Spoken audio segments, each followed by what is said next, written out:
Hello दोस्तों, स्वागत है आप सभी का हमारे चैनल स्टडी ओनली में। दोस्तों एक बार फिर हम आप सभी के लिए लेकर आ गए एम्स यानी कि all India institute of medical science में ग्रुप बी और ग्रुप सी के लिए टोटल पदों की बात करें तो 4,591 पोस्ट का रिक्रूटमेंट का नोटिफिकेशन।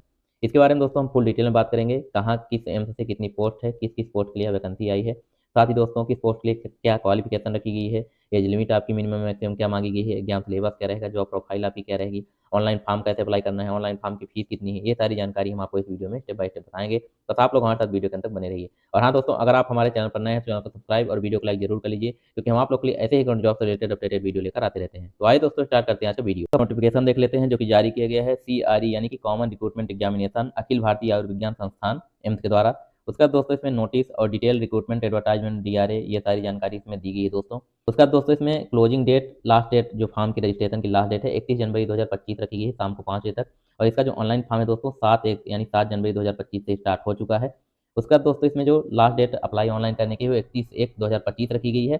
फिर date of status application form for acceptance to appear examination जो है वो 11/2/2025 को रखी गई है। उसके बाद डेट करेक्शन की जो डेट इसमें रखी गई है तो 12/2 यानी 12 फरवरी से 14 फरवरी तक इसमें करेक्शन की डेट रखी गई है। फिर एडमिट कार्ड वगैरह जो है दोस्तों वो अभी बाद में जब आएगा तो वो आपको हमारे द्वारा जानकारी दे दी जाएगी जैसे उसका नोटिफिकेशन आता है। साथ ही दोस्तों स्किल टेस्ट है, जैसे कि जो LDC वगैरह LDC और UDC की जो पोस्ट है दोस्तों लोअर डिवीजन क्लर्क और अपर डिवीजन क्लर्क, उसमें कंप्यूटर की जो टाइपिंग टेस्ट होगा उसके बारे में बात की जा रही है। तो स्किल टेस्ट होगा, उसके लिए भी बाद में जानकारी दी जाएगी। साथ ही डेट ऑफ एग्जामिनेशन की दोस्तों 26 फरवरी और 28 फरवरी को इसका जो एग्जाम है वो 2025 में कराया जाएगा। उसका दोस्तों इसमें बाकी जानकारी दी गई जैसे कि सबसे पहले इंट्रोडक्शन दिया गया, एप्लीकेशन प्रोसेस है, वेतन है, सर्टिफिकेट्स क्या क्या होंगे, फिर दोस्तों इसमें एजुकेशनल सर्टिफिकेट आपके क्या रहेंगे, फिर ये सारी जानकारी, एप्लीकेशन फीस क्या रखी गई है, डेट और सेंटर एग्जामिनेशन, एडमिट कार्ड, ये सारी जानकारियाँ नीचे दोस्तों इसमें दिया गया है, एक एक चीज़ के बारे में बताया गया है। दोस्तों सबसे पहले इंट्रोडक्शन की बात करें तो यहाँ name of the institute, address और फिर वेबसाइट उसके सामने दी गई है। जिस एम्स से आप फॉर्म अप्लाई करना चाहते हो वहाँ की वेबसाइट सामने दी गई है दोस्तों, जैसे कि एम्स भटिंडा है, एम्स भोपाल, एम्स भुवनेश्वर, एम्स बीबी नगर, तो ये सारी जानकारी यहाँ नीचे दी गई है। सामने उसके दोस्तों उसका लिंक भी अवेलेबल कराया गया है, यहाँ के माध्यम से आपको फॉर्म अप्लाई करना है। उसके बाद दोस्तों इसमें आगे हम देख लेते हैं तो सेक्शन सेकंड में एप्लीकेशन प्रोसेस की बात की गई है कि आपको फॉर्म कैसे अप्लाई करना है, वो हमने आपको बता दिया, उसी के माध्यम से आपको फॉर्म अप्लाई करना है। फिर दोस्तों इसमें आगे हम देख लेते हैं सेक्शन 3 में क्या दिया गया, तो सेक्शन 3 में एज रिलैक्सेशन की बात की गई है। तो इसमें दोस्तों अलग अलग पोस्ट के लिए अलग अलग एज मांगी गई है। कुछ पोस्ट के लिए 27 मैक्सिमम मांगी गई है, जैसे कि LDC जो पोस्ट है वहाँ 27 भी है, और वहीं पे दोस्तों LDC की जो पोस्ट है उसके लिए 30 भी मैक्सिमम एज मांगी गई है। ये जनरल के लिए है। बाकी ST SC जो कैंडिडेट्स हैं उनको 5 साल का एज में रिलैक्सेशन, वहीं OBC NCL के लिए 3 साल का एज में रिलैक्सेशन, PWBD जो कैंडिडेट है उनको 10 साल का एज में रिलैक्सेशन, वहीं जो एक्स सर्विसमैन वगैरह हैं दोस्तों इनको भी एज में रिलैक्सेशन, ये सारी जानकारियाँ नीचे दी गई है। सेंट्रल गवर्नमेंट सिविलियन जो है उनको 5 साल का एज में रिलैक्सेशन, तो ये रिलैक्सेशन के बारे में बात हो गई। आगे दोस्तों हम देख लेते हैं जो कि सेक्शन 4 में सर्टिफिकेट यानी कि कास्ट सर्टिफिकेट, कैटेगरी सर्टिफिकेट, ये सारी जानकारी इसमें नीचे बताई गई है कि आपका जो कास्ट सर्टिफिकेट है वो सेंट्रल का होना चाहिए आपके पास। जैसे कि OBC से हैं तो OBC और ST SC हैं तो ST SC का, EWS और EWS का, ये सारे सर्टिफिकेट आपके कंप्लीट होने चाहिए जब आप फॉर्म अप्लाई करें तो। फॉर्म की जो लास्ट डेट है तब तक आपका जो फॉर्म है, तब तक जो आपका सर्टिफिकेट है वो आपके पास कंप्लीट होना चाहिए। इसका जो फॉर्मेट है दोस्तों नीचे दिया गया है, तो नीचे आप इसी नोटिफिकेशन में मेंशन किया गया तो आप देख सकते हैं। उसका दोस्तों इसमें एजुकेशनल सर्टिफिकेट की बात की गई है कि जब आप जिस पोस्ट के लिए अप्लाई करेंगे तो उसका आपके पास ग्रेजुएशन है तो ग्रेजुएशन, 12th पास है 12th कंप्लीट होना चाहिए, तभी आप फॉर्म अप्लाई कर सकते हैं। ये सारी जानकारी यहाँ नीचे बताई गई दोस्तों। उसके बाद इसमें आगे हम देख लेते हैं सेक्शन 5 में, तो एप्लीकेशन फीस की बात की गई है। जनरल OBC कैंडिडेट्स हैं उनसे 3,000 रुपये फीस रखा गया है। वहीं ST SC और कैंडिडेट और साथ ही EWS जो कैंडिडेट हैं उनसे 2,400 यानी 2400 रुपये फीस चार्ज रखा गया है। साथ ही दोस्तों PWBD जो कैंडिडेट हैं उनसे किसी प्रकार का कोई भी चार्ज इसमें नहीं रखा गया, ये इसकी फीस की हो गई बात। उसके बाद दोस्तों इसमें सेक्शन 6 में बात करें तो डेट एंड सेंटर एग्जामिनेशन के बारे में बताया गया है। सेक्शन 7 में बात करें तो एडमिट कार्ड की बात की जा रही है। तो एडमिट कार्ड जैसे ही आएगा दोस्तों इसका, जो कि दोस्तों admit card will be issued 3 days before date of exam, यानी कि जब एग्जाम आपका आएगा तो एग्जाम के 3 दिन पहले ही आपको एडमिट कार्ड अवेलेबल कराया जाएगा, उससे पहले आप नहीं देख सकते हैं। और सेंटर और सिटी की बात करें, स्टेट की बात करें दोस्तों, 7 दिन पहले आपको इन्फॉर्म किया जाएगा। तो ये हो गया एडमिट कार्ड, और जैसे ही एडमिट कार्ड आएगा दोस्तों तो हमारे द्वारा यहीं टेलीग्राम चैनल पर शेयर कर दिया जाएगा, तो आप लोग टेलीग्राम चैनल से जुड़ जाइए। बाकी सारी जानकारी हमारे द्वारा यहीं शेयर कर दी जाती है। फिर दोस्तों इसमें सेक्शन 8 की बात करें, पैटर्न स्कीम सिलेबस एग्जामिनेशन, ये सारी चीज़ बताई गई है। तो पैटर्न जो है दोस्तों इसमें कंप्यूटर बेस आपका एग्जाम होगा। इसमें 100 MCQ रहेंगे जो कि 400 नंबर के रहेंगे।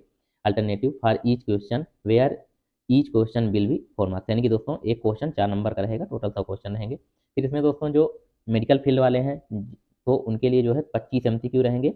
इसमें जनरल नॉलेज के, एप्टीट्यूड के, नॉलेज ऑफ कंप्यूटर के, ठीक है। बाकी 75 जो MCQ हैं दोस्तों उसमें क्या है कि उनके सब्जेक्टिव क्वेश्चन आएंगे, इसमें बताया गया है।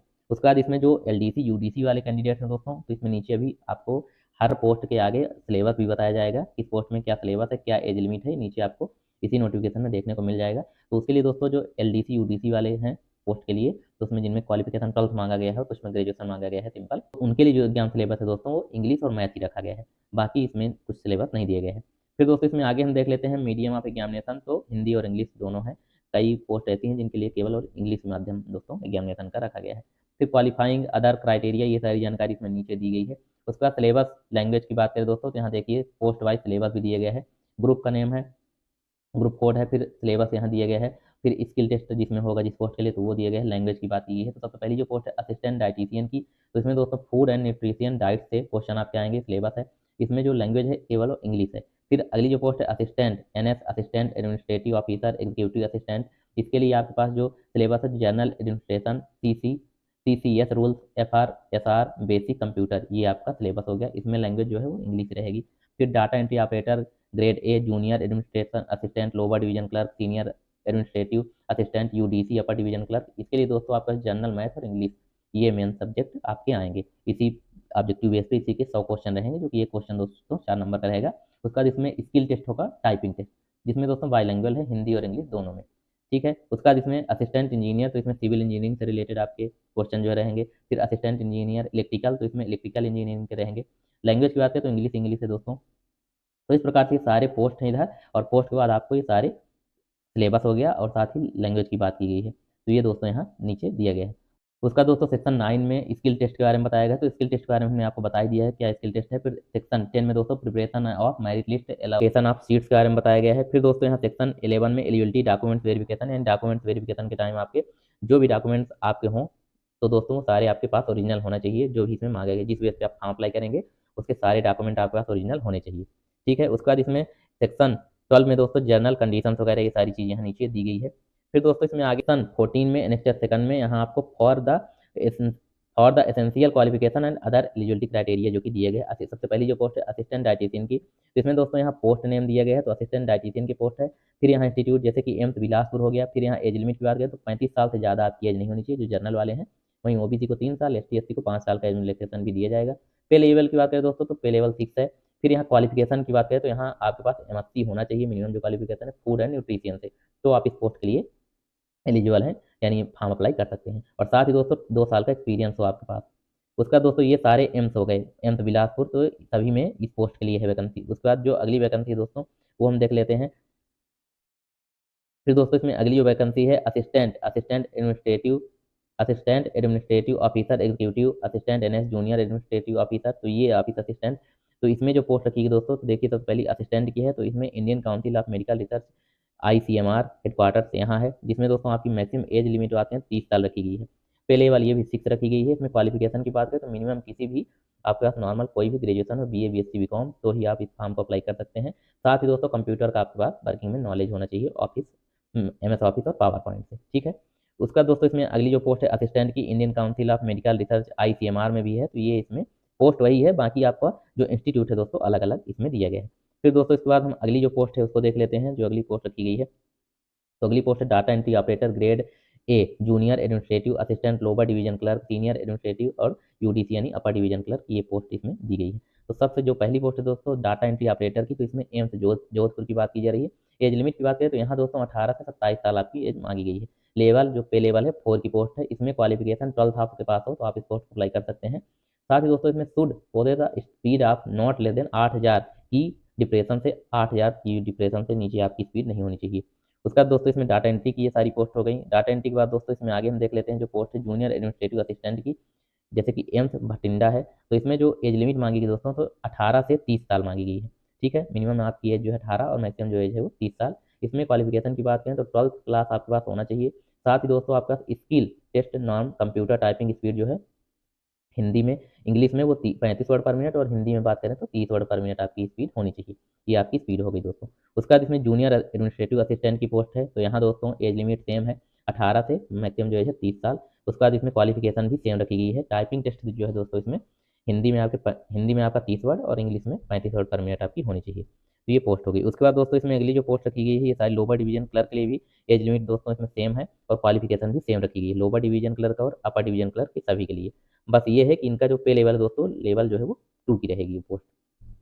उसके बाद दोस्तों इसमें अगली जो पोस्ट रखी गई है दोस्तों, इसमें अगली जो पोस्ट है सीनियर एडमिनिस्ट्रेटिव असिस्टेंट की, तो इसके लिए जो क्वालिफिकेशन है जैसे कि एम्स बठिंडा, तो बिटवीन 21 से 30 ईयर, यानी एज लिमिट की बात करें तो इसमें जो मिनिमम एज है आपकी 30 साल, इसमें जो मिनिमम एज है आपकी 21 साल और मैक्सिमम जो एज है 30 साल मांगी गई है। और इसमें अगर हम पे लेवल की बात करें तो 4 है, पे लेवल 4 है।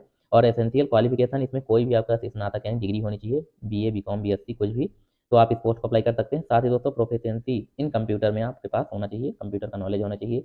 और कंप्यूटर में आपकी टाइपिंग स्पीड जो है दोस्तों वो 35 वर्ड पर मिनट इंग्लिश में और 30 वर्ड पर मिनट हिंदी में होनी चाहिए। इसके बाद दोस्तों सीनियर एडमिनिस्ट्रेटिव असिस्टेंट, ये सभी पोस्ट यही सेम है। फिर दोस्तों यूडीसी के लिए भी सेम चीज़ रखा गया है, क्वालिफिकेशन भी, एज लिमिट भी, ये सारा चीज़ है। उसका दोस्तों हम आगे देख लेते हैं जो कि यहाँ असिस्टेंट इंजीनियर के लिए, तो एम्स पटना, तो यहाँ इंजीनियरिंग की जो बात की गई है तो इसमें आपके पास जिस ब्रांच से वैकेंसी है उस ब्रांच से आपका इंजीनियरिंग की डिग्री होनी चाहिए, तो आप इस पोस्ट को अप्लाई कर सकते हैं।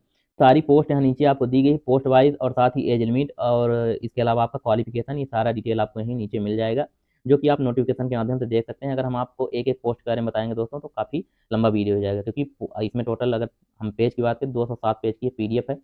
तो जो कैंडिडेट इंटरेस्टेड हो साथ ही एलिजिबिलिटी क्राइटेरिया कंप्लीट रखते हैं वो लोग इसका फॉर्म अप्लाई कर सकते हैं, क्योंकि दोस्तों इसका फॉर्म जो है बार बार नहीं आता है, कभी कभी इसका फॉर्म आता है, तो अगर जो लोग इंटरेस्टेड हो इसका फॉर्म अप्लाई कर सकते हैं।